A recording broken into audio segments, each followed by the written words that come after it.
Residential? Commercial? I know which one I'd invest in. Do you?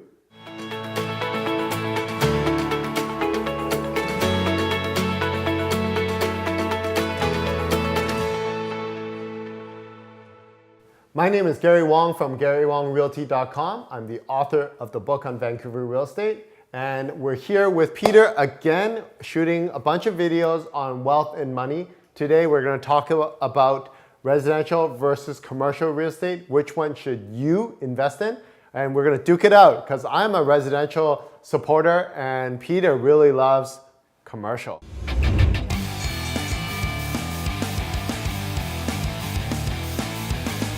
I'm not saying residential stinks, but I'm just telling you, there's a lot of money to be made in commercial. Well, I'm not saying commercial stinks either, but hey, you want to start off slow. Slow is for turtles, right? Yeah. I'm just saying. You don't want to be the hare though, right? You want to be the turtle. Of course not I want the to be the hare. I want to make sure we make big money, right? That's what it's not about, making $5, $10. Like, it's cool, but what investors look for is they look for being rich. They look for wealth. So why do you think commercial is better than residential? Well, first and foremost, it's not about the landlord, it's about the tenant.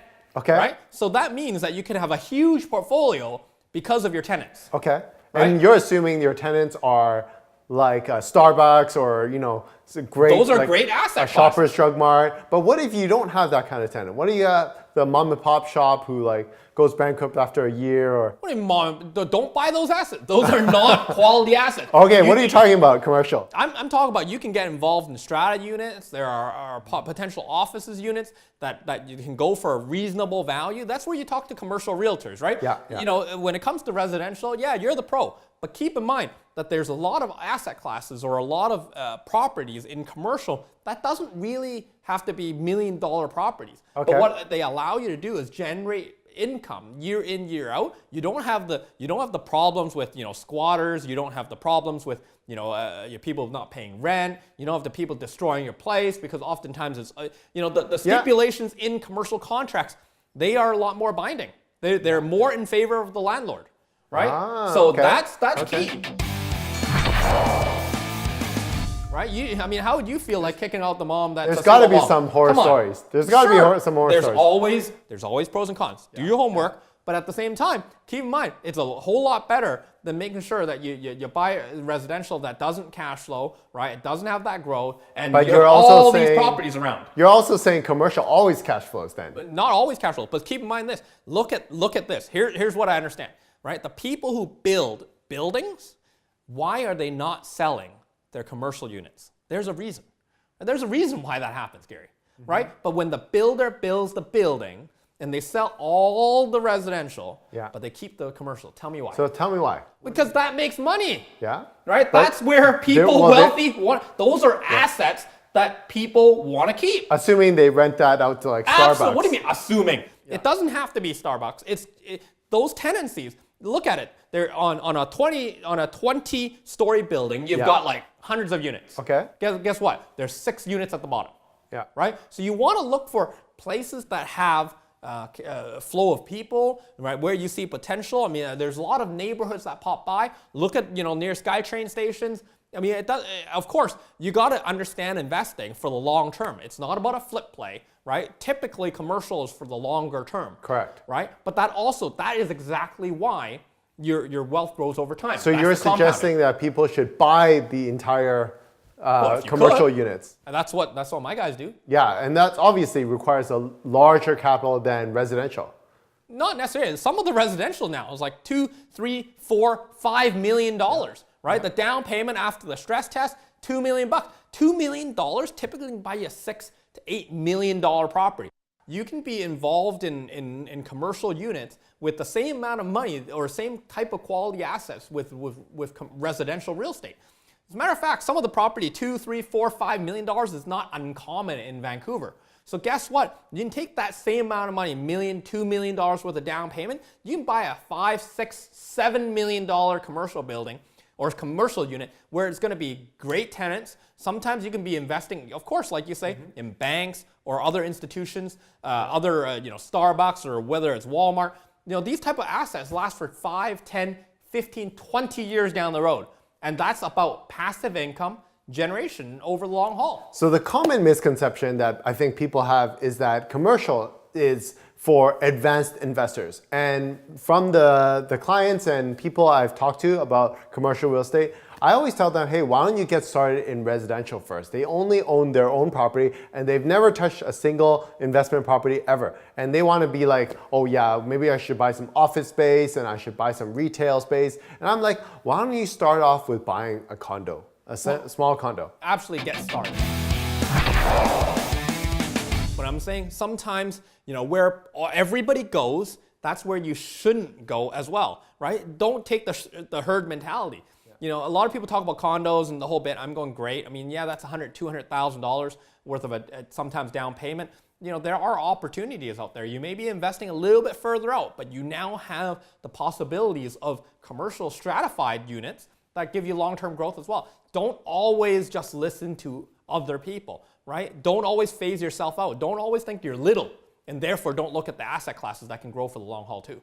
Correct, but I think most people, when I've pitched those kind of opportunities to my clients, they're like, oh well, I don't want to buy a retail store in Cloverdale or Langley. I want to buy, like, if I do want to buy a commercial, I want to buy office space in downtown. Sure. But they obviously, their budget doesn't cover that. Mm-hmm.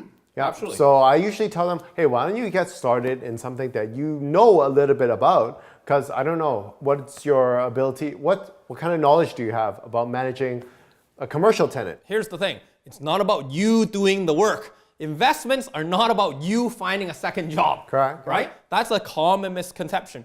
If people are financially wealthy, we're not interested in a second job. Correct. Right? So it's about proper management. Right? Okay, People so getting a manage. property It's just management. like when you have residential property, I don't want to be the guy collecting rent. Correct. I don't want to be the guy, fixing his plumbing.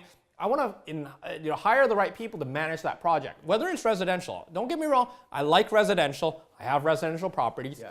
But what I will say is don't always take out the fact that you can be investing in commercial property as well. Yeah, you can't just buy all residential and zero commercial. Why can't you? I think it's better to have a balanced portfolio. Great, balance is for idiots. Why? Well, you can be balanced and make 5%. So what? Yeah. It's not going to make you rich. Yeah. You can be average and broke. Right. Like everybody else. Why is balance for the average? Well, if some things grow and some things fall, you have some residential, sure, it's a safe way. But then you also talk about balance, and you can't always be on the offense. You got to be on the defense. Sure, but there is great properties that are small in commercial as well, right? I always look at it this way. Is Warren Buffett really going to go buy a residential, one bedroom? No, he's not interested in that. It's too small.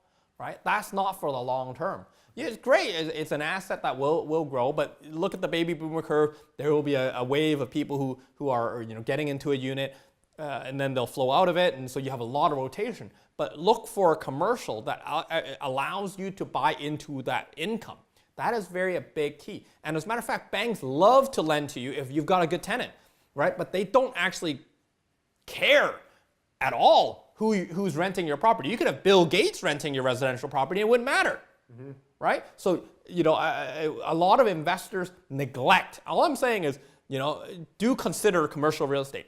Don't always just simply go, oh yeah, it's out of my league, I'm not going to look at it. So when you say commercial, what are you talking about? Are you talking about office space, multifamily, buildings, land? What are you talking about? Sure. If you're getting started, one of the other considerations that you can look at is REITs, real estate investment trusts, right? That is publicly traded. That gives you a little bit of liquidity, and they usually invest into assets that are, whether it's residential or commercial over the long term, right? So that allows for a little bit more flexibility and an entryway into something that's more secure. But I would always say, do your own diligence, but get involved in your own property, because it means a whole lot more when your name's to it, right? When you're able to call that your own. So in terms of that, yeah, it might be your commercial space in retail. That could be your commercial space in a multifamily. I certainly love multifamily. Don't get me wrong, but banks. But you also need to put in a lot more money. Asset class. A lot more money to get started. But that's because you're buying 5, right? That's like buying 5 residential at the same time. So for the beginner, they're like, it might be easier to just get started with a condo. Absolutely, no doubt, right? But I'm saying this is what you should be looking at once you are able to do your second property, your third property, how can you consolidate, get into commercial? I'm also saying that some of these properties that are condos are $800,000, $900,000, $1 million. There's a lot of there's a lot of commercial choices at $1 million, $1.2 million. Yeah, they just have to go a little bit farther out. Little Fraser Valley. A little bit smaller, yeah. but that's okay, Yeah. right? Because some of those small units, a lot of foot traffic, a lot of renters, Yeah. right? So don't neglect that. We just want to tell people that there's choices, learn those choices, do your own due diligence, get out there, speak with the right people, but don't neglect commercial real estate because that is absolutely for the wealth. And often what happens is, because I've shown some multifamily and commercial units over in the Fraser Valley, they're not in the same condition as the ones in Vancouver. Sure. They're in like a more beat up condition and the tenants are not the same and they're a little bit hesitant. What do you say to the investors like that? I say great, right? Understand when the things beat up, there's usually a reason, right? But secondly, is it the area? Is this area really beat up? But at the same time, I identify whether there's an opportunity now, right? Because it's beat up. Renovate. Right? I like smelly and stinky, right? Why do I do that? Wet and damp. Why do I like that? Because I know, as a matter of fact, if I can repair that and put that in the right condition, that's how I make money, right? So it may not be for your immediate first-time investor to get into smelly and damp, but what I am saying is, consider the possibilities. Don't phase yourself out. And then the problem I see people having is that they don't like the smelly and damp because they don't like renovations. Because they don't understand anything about it. They want the turnkey investment where you just buy it and money gets pocketed into you're paying market value. Exactly. And then they don't want to pay the market premium for those. Absolutely. Right? And then they also don't want to do the reno. I would say absolutely. Let's get started. And that's where you can get involved in real estate. So yeah, you might be, even the condo, you can buy a condo don't buy a leaky condo. I'm sure Gary would tell you about that, right? Study the strata documents and understand what you're getting involved in. But at the end of the day, that is no different whether it's commercial or residential. However, if you do want to look forward to what you can possibly do for long-term wealth, right? When you start having perhaps one or two residential properties, definitely consider commercial because that's where money is truly flowing into. I definitely agree with the multifamily perspective. I tell all my clients, hey, start off with buying a few properties first. If you haven't even bought your first property, hey, let's start with buying a first property first instead of jumping into a 10-unit apartment block. So I would say own a couple first, get used to the fact of renovating, maintaining properties, and just maybe you're not maintaining it yourself. Don't buy yourself a job, man. Don't buy yourself a job. Maybe you hire Get a property managers, but then you still have to manage your property managers. You still need to talk to them. Yeah, but then that's what they all say, right? Hire a great realtor, but then that's where you call him. Yeah, so many people hire bad realtors, and then they get themselves in trouble. So sometimes they need to interview property managers. Absolutely. You gotta surround yourself with the right team. That's right. Right? We'll talk about how we built the dream team in another video. Real estate. Yeah. Right? If you don't have people surrounding you, you're on your own. You're fighting this battle on your own. That is not the way to win. And that's why people give up. They just don't give up. Well, they don't know what to do. Yeah. Right? You can't have a one-man band. Surround yourself with the right people. That's where networking comes in. There's a lot of networking groups of real estate, right? Surrounded around commercial, whether residential or commercial real estate. Get yourself involved, right? Plug yourself in, learn about real estate, learn about stocks, learn about ETFs if those interest you, right? Again, the passion cycle. The more passionate you are, the better you're going to get at it. And better you're going to get at it, the more passionate you're going to be. That's right. We got to love what you do. I'm sure Gary loves real estate. Yeah. I love real estate. I love investing. We invest around the world. But at the end of the day, I'm just saying, Gary's a great guy, but I think commercial is the way to go. Definitely look at it before it's too late, before this asset class is unreachable completely. I think commercial is great too, but I also think residential is great. But if you want to know what asset class works for you, talk to us. Send us a message, send us an email. Our contact information is in the description. And stay tuned for other videos that will talk about wealth and money. Thank you for watching my video. Tell me what you liked about it. Comment below. And if you haven't done so already, subscribe and turn on the notification bell so you'll be notified of future videos. And if you want to learn more about real estate, click the videos over here.